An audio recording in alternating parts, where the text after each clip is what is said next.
បាទសួស្តីបងប្អូនបាទ World Cup មិនទាន់ចប់ផងដោះដូរកីឡាករដោយព្យុះសម្រាប់Manchester United បាទស្ងាត់គឺយកកីឡាករចូលមកបានដល់ទៅ2នាក់ប៉ុន្តែកីឡាករដែលឆ្នើមជាងគេនោះគឺកីឡាករមកពី Real Madrid បងប្អូនកីឡាករមកពី Real Madrid ជាកីឡាករឆ្នើមដែលជាកីឡាកររថាជំរើសនៅក្នុងក្រុមមកណាទីថាអណ្ដាប់ទី1ទី2ហ្នឹងណាហ្នឹងហើយបាទគួរឲ្យភ្ញាក់ផ្អើលម្ដងសម្រាប់ Manchester United ហើយក៏ដូចជាអឺ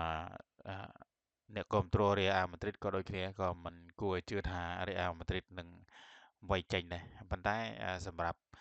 Real Madrid គឺគាត់ថាចង់វាយចេញយូរហើយហ្នឹងហើយចង់វាយចេញយូរហើយប៉ុន្តែយកអ្នកជំនួសមិនទាន់បានឥឡូវនេះយកអ្នកជំនួសបានហើយគឺគោលដៅតែមួយគឺត្រូវលក់ចេញមួយសិនលក់ចេញហើយបានយកមួយទៀតព្យាយាមចុះកុងត្រាថ្មីឲ្យទាល់តែបាននោះគឺ Marcel Olise បាទ Marcel Olise ដែលទៅនឹងនាំចូលជាតម្លៃខ្លួនដ៏ខ្ពស់បំផុតពី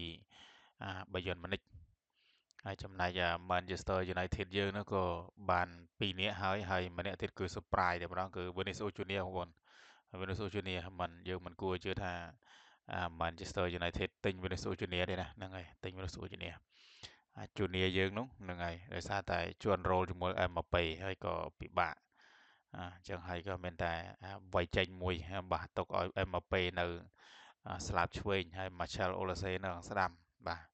ហើយកណ្ដាលយើងមិនទាន់ដឹងថាអ្នកណានៅកណ្ដាលទេយើងមិនទាន់ដឹងថាខ្សែប្រយុទ្ធអ្នកណាឲ្យច្បាស់លាស់ទេប៉ុន្តែព័ត៌មានជាថា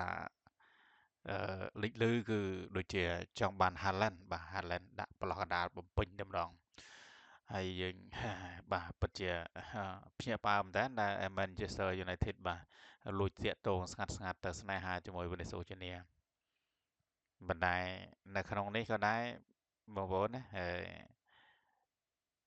Arsenal ក៏ត្រូវការ Vinicius Junior ដូចគ្នាវាសម្រាប់ទៅលើកីឡាករថាតើ Vinicius Junior ហ្នឹងគាត់ចង់ទៅ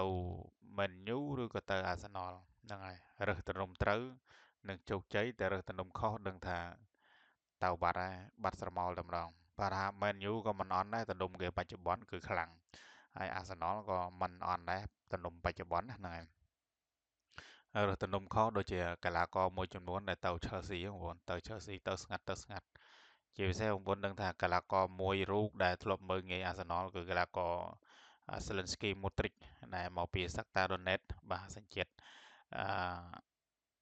អ៊ុយក្រែនបាទឥឡូវហ្នឹងគឺស្ងាត់ឈឹងតែម្ដងបាត់សមោលហើយ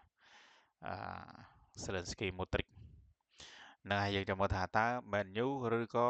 Arsenal ដែលជាអ្នកនាំចូលកីឡាករ Vinicius Junior នៅក្នុងពេលបច្ចុប្បន្ននេះព្រោះអីមានគោលដៅ2សម្រាប់ Arsenal មាន Julian Alvarez ហើយនិង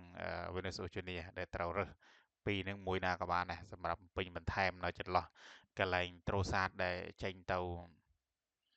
ត្រូសាតនេះដូចជាទៅវិនបាច់ឬក៏ទៅណាដែរទៅហើយអត់នៅនេះទេនឹងទៅបាត់ហើយអាត្រូសាតសញ្ជាតិបែលស៊ិកណា